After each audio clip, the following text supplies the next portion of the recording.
Ever wondered how to spot the perfect equation that has just one answer? Today, we're diving into a common SAT challenge, finding which equation has exactly one solution. By the end, you'll master a simple, visual method to quickly identify equations with a single solution, no matter the numbers involved.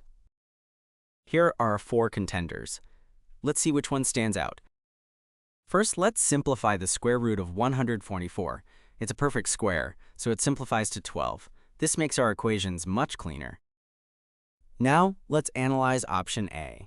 If we subtract x from both sides, we're left with 12 equals 0. This is a contradiction. It's like saying, the sky is green, Nash, it's always false. So option A has 0 solutions. Next, option B. Let's rearrange it. Adding x to both sides and then adding 12 to both sides gives us 24 equals 0, another contradiction. Option B also has 0 solutions. Now for option C, subtracting x from both sides and then subtracting the square root of 144 from both sides leaves us with 0 equals 0. This is an identity, always true. It's like saying, the sky is blue. It's always true, but it doesn't tell us anything specific about x, so option C has infinite solutions. Finally, option D. Subtracting x from both sides gives us 12 equals negative x.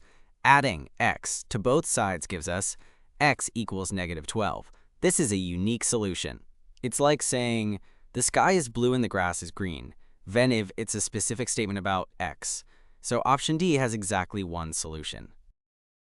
So the answer is option D. It's the only equation that has exactly one solution.